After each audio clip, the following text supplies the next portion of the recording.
Hello, how are you today? Sana naging masaya po at produktibo ang araw nyo ngayon. Or kung hindi man, ang importante, nasa good health sana tayo. Or we feel happy today. So this is the webinar for the basic financial planning. I hope that at the end of this session, you will learn or take something from it. And hopefully, you can take action so that you will be one step closer to your financial goals. To start,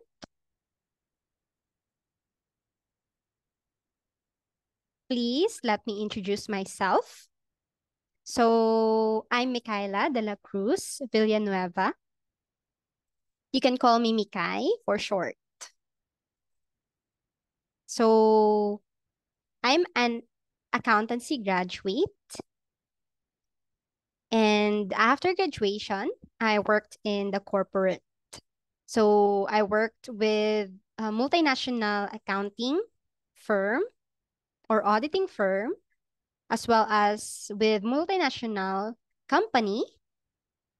Also, in 2021, I became a freelancer. So I quit my corporate job and went to my hometown. That's in 2021. Then just last year, 2023, I got married. So ang apelyido ko talaga is De La Cruz, but my husband's last name is Villanueva. That's why you can see my name in the Zoom room is Micaela de la Cruz. Okay, so why I joined the insurance industry, one of the reasons is actually an inspiration from my mother, which is in the same industry for more than 20 years. So, ito ang naging bread and butter ng family. And I got inspired. And also in 2017, while I was studying in college, I was a part of a team of researchers wherein we had a research called or entitled Financial Literacy, Personal Financial Management Practices, and Retirement Readiness. So, based sa aming research, nakita ko ang gap among the literacy rate, the financial management practices, and retirement readiness here in our area. So I'm currently in Region 12, Sultan Kudarat, and South Cotabato, and General Santos. Okay. Also, in 2024, I got my license from Insurance Commission and currently a part of the financial advisors of AXA Philippines. Okay? So legit po tayo. Okay. So my services include not only financial planning and financial needs analysis, but also, of course, claims assistance for my clients. And also, I'll be helping with retirement planning as well. So as you can see, I'll be also giving free worksheet and for upcoming finance activities like mini courses and ebooks, I can also give free or discounted access to my clients. Okay. So you can connect with me through this QR code. Okay. So one of my missions as Filipino is, of course, to help Filipinos make their financial dreams come true, especially that I am a financial advisor currently. Okay. So I want Filipinos to be financially secured from life's risk and, of course, build wealth for retirement, education, and other major plans like businesses, which is one of the common reasons why Filipinos want to invest or build wealth. Or, of course, magpamana din sa kanilang pamilya. Okay? So, who is AXA Philippines? AXA Philippines is established in 1999. It is a joint venture between AXA and Metrobank Group. Currently, we are present in the life and general insurance business, meaning life and non-life. We have insurance products here in AXA Philippines. We are top 3 player in the Philippine life insurance industry, according to Insurance Commission, and AXA Philippines is one of the first in the bank assurance operations in the country and one of the pioneers and leaders to introduce investment-linked insurance, also known as VUL. Okay, so for the AXA main, it is actually the AXA France. So it was founded in 1921. So it's more than 100 years ago. Also, in 2023, it was ranked 48th in the Forbes Global. Okay, so malaking kumpanya po si AXA. It's not only local or only in the Philippines, but also international. So to add on, so AXA is a global brand and it is #1 best global brand for insurance for 10 consecutive years from 2009 to 2018. So aside from 2003, it was also number 34 in the Fortune Global 500 list of 2020. Okay, so there are 3 main lines of business, and it's protection and health, savings and asset management, and property and casualty. Okay, so currently we now have more than 150,000 employees worldwide, and we serve more than 100 million customers in 60 plus countries. Okay, so I'll be sharing some of the many claim stories of AXA. So here, as you can see, we have Ma'am Gems Sanico. She's a global health access policy holder at nagkaroon siya ng cancer. So thankfully, she got the global health access and her treatment, which was around 25 million, was covered by AXA. Okay? So from being a cancer patient to being a cancer survivor with the help of AXA. So it's actually possible, and there were people who already have their claims. So another story is from Nicole Yala. Okay, so let me share.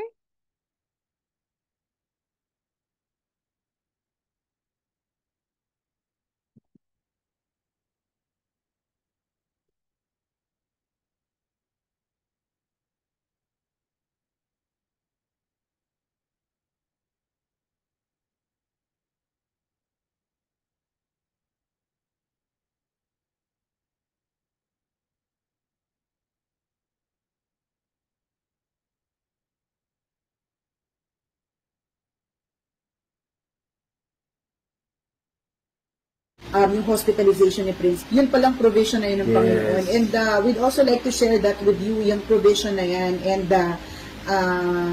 you can ask us kung paano, bigla daw kami naging ahente. Hindi ganun, pero kasi provision ni Lord yun eh. Provision ni Lord yun. Kasi ang iniisip na lang namin ngayon, during that time, is making sure that Princess will recover. Got out of the hospital on May... Tuesday yun eh. Tuesday siya. Tuesday. Tapos sabi namin, Mami, paano na? Ang bill natin is 2.3 million. Kano babayaran natin sa insurance? Sabi ko, kasi in-expect namin ang laki. Tapos, biglang sabi ng insurance, Sir, ang isi-settle nyo lang is 39,000. Alam mo yung, kulang na lang halikan mo yung lupa na, Lord, Thank you. thank you. Kasi, alam mo yung, Hinanda mo pa rin pa rin kami. Kahit, alam So, isa lang po ito sa mga real life testimony of the AXA claim stories. All right? So,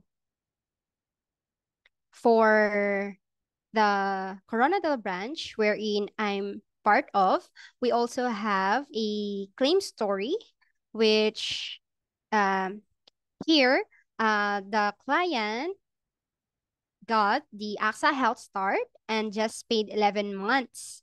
So, after 11 months, nagkaroon ng breast cancer ang client, and then, ayun, nakaklaim siya ng 1 million pesos. Alright?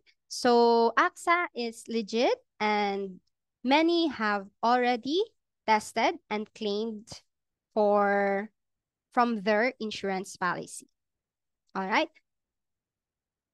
Okay. So, going back, my question would be, why we need basic financial planning? By the way, bakit ba basic? Of course, financial planning is a very broad topic and we can't cover everything. So what I can share on this session are the basics only. Okay.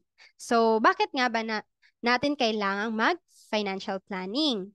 So it is for the reason that in life, we have if in the middle. Meaning, what if magkasakit? What if maaksidente? What if ma-disable? Or what if mamatay? Or we call it SAD, sickness, accident, disability, or death. So these are life's risks or life's ifs. Kaya need natin ng financial planning para if ever na dumating na sa atin ito, ayaw man natin sana, prepared tayo. Kundi man para sa atin, para sa mga maiiwan nating mahal sa buhay. Also, we can see that we have here the life wheel. So, based on the average Filipino age, so that's 80 years old. So, we live up to this age. So, from 0 to 20 and 60 to 80, usually we don't have any income. Kasi bata pa tayo or matanda na tayo to do things na maging or mag-earn actively, right? But from 20 to 60, these are the usual productive years. Kaya naman, better na within these productive years, dito din tayo mag-financial planning. So that when we reach 60 to 80 or more, di ba? We can still live comfortably. And di ba, gusto din natin na meron tayong sariling pera kasi nakapag-prepare tayo at hindi tayo maging burden or umasa pa sa iba. Okay. And here is our different life stages. So with the different life stages, of course, we still have life's risk. Kahit saan tayo dito, so hindi mawawala ang risk sa buhay natin. Okay, so those are some of the reasons why we need basic financial planning. Again, because of life's ifs and of course, for old age or the time na we don't earn actively. Okay, so let me share the hierarchy of financial needs. So in our hierarchy or in this pyramid, you can see that we should protect what matters most. So, bakit nga ba? It's like the base of the pyramid, right? Kaya, importante na yung base natin is maprotektahan muna natin bago tayo mag-build ng future natin. So, ano nga ba yung mga dapat nating protektahan una?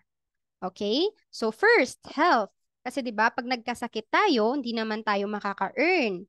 Maliban na lang pag ayun, meron na tayong ibang ways to earn without actively working. income protection or protection for our own life, especially for the breadwinners. And of course, lifestyle protection or protection of our assets, usually our house, our business establishment, and our vehicles or car. So, as suggested, after protecting what matters, then the time for building our future or building wealth is the right thing to do.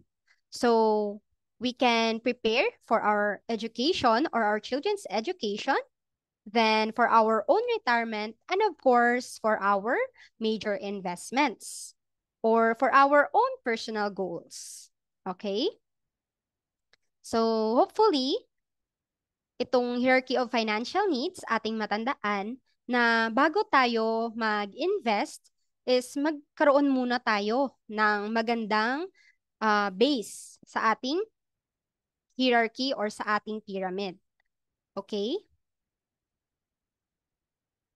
Kasi usually, ang isa sa mga kamalian ng mga Pilipino is nag-invest muna tayo. Hindi natin alam na dapat pala munang maging protected kung ano ba talaga yung mga mas importante, which are health, life, and our assets. So to add on, we have here the stages, okay, on of the hierarchy, okay? So before protecting, I actually call it managing our finances or the manage phase. Kasi dito, need muna nating mag-budget. So, magkano ba ang napupunta sa utilities? Magkano ba ang napupunta sa food? Magkano ba ang ma-afford natin to set aside for our insurance, for our emergency fund, and for our wants as well? So, to manage our money, we have to budget. And we have to settle our debts, especially those high interest debts or consumer debts. Okay? And then, of course, we should set aside for our emergency fund. Okay? And the good thing is, in setting aside for our emergency fund, here in the protect phase, one of the things we can do is to have an insurance. So it is also treated as an emergency fund because insurance is for emergencies or life's risks or life's ifs. Okay? So we can do simultaneously the saving for emergency fund, which is, I suggest, in a bank wherein madali mo siyang makukuha or for example, a checking account na ma-withdraw mo for emergencies. Hindi yung sa lupa, for example, kasi hindi yon liquid. In other words, sa mga liquid, yung liquid talaga siya, like cash in bank or cash on hand. Okay? So going back here in the protect phase, this is where we ensure our health, our life, and our assets. And then once we're already insured, let's build. So ito yon. Ulitin ko lang for our education or our children's education, for retirement, and for our investments or life goals. And then of course, if we have build our wealth, ayaw din nating masayang yon. So, that's where we transfer our wealth. And take note, kahit saan man tayo dito, life's risks are present. Kaya, being protected is the key. Kasi whatever happens, case of emergencies, or yung sad natin, sickness, accident, disability, or death, meron pa rin tayong makukuhang fund or yung ating other savings, for example, for our wants, ay hindi siya mauubos. Alright? Okay. So actually, since as mentioned, basic lang yung ating financial planning. And in our financial planning, we have 4 basic principles. So I actually call it DARE. There. Bakit there? So, first is knowing what you want or dream. It is our goal setting. And then A for assess or knowing what you have. Kung ano bang meron tayo ngayon. The needs and risks through the financial needs analysis. And then R or resolve, it is bridging the gap between what you want and what you have. Okay? So, kailangan nating mag-take action. Kasi kahit may knowledge tayo, kung wala tayong action, wala din magbabago. Okay? And then number 4 is we budget and manage our expenses. I also call it employing help or employee help from a professional like a financial advisor or coach. Okay? So it's there. Dream, assess, resolve, and employee help. Okay? So there are a lot of steps in the financial planning, but we'll focus on this for simplicity. Okay? And then after this basic financial planning session, I have another session for financial needs analysis. So you can get a dream map as well. So I'll have the link after this session. Okay? So, yep, it's free. So, no need to pay anything. All right. So, yep. Okay. So, this is the AXA GMAP. It is also free if you opt to have the financial needs analysis. Or another option is you can schedule live financial needs analysis with me. Okay, so I will have my Calendly link somewhere here. So you can also schedule. So we can meet, and then if you have any questions, I can address it on our call. Okay, so you have two options. Either you schedule a live call with me for the financial needs analysis, or you can have the recorded financial needs analysis session. So just sign up on the link for the financial needs analysis recording or session.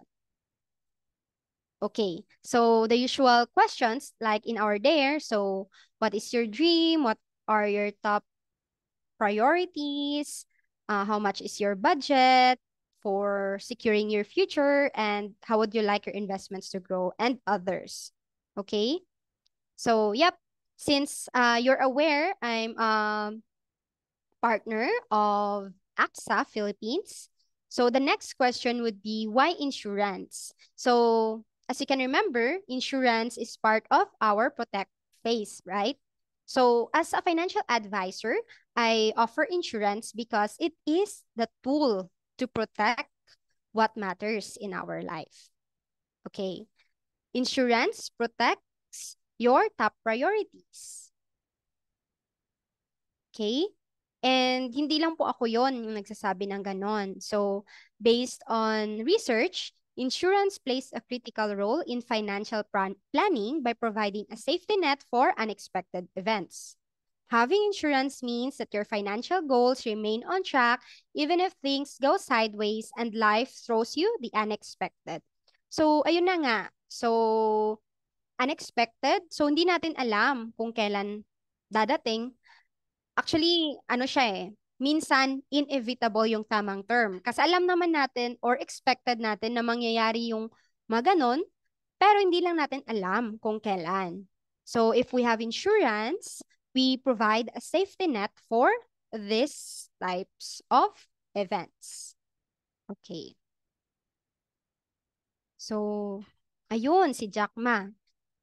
Anong sabi ni Jack Ma? You will not turn bankrupt because of buying insurance, but you will cause your loved ones to turn bankrupt if you don't. Madami ng stories na related dito.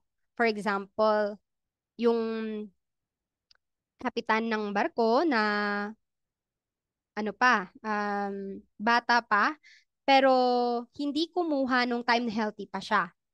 nagkaroon ng cancer, at saka anong nangyari kasi walang insurance, na bankrupt. Lahat ng properties na benta to the point na yung sa community nila nag-ambag-ambag pa para mapagamot siya. So, 'di ba?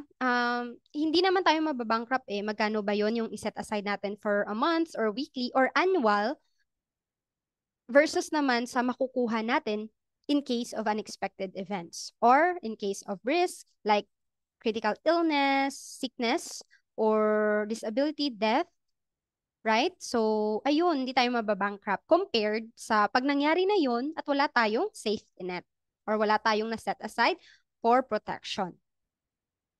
So, I hope for this session, may nakuha kayong lesson, why we need financial planning, and why insurance, okay? Why insurance is our tool in our financial planning. All right? So, malapit na po tayong matapos. So, there's a saying in Proverbs chapter 22, verse 3, that says, a prudent person foresees danger and takes precautions. The simple tone goes blindly on and suffers the consequences. So, ayun. I would like to say, plan for the future and live in the moment. This is the best time to buy. It's cheaper to buy an insurance 10 years early than to buy 1 minute too late. So this is the end of my presentation, and thank you for taking the time to listen to this webinar or to this free basic financial planning session. So before I end the presentation, again, thank you, and sana may nakuha kayong something valuable dito sa session na ito. So after this, you have two options. So either you book a call with me for the financial needs analysis session, or you go with the recording and you do your own financial needs analysis session. Okay? So, yep, thank you again and have a great day.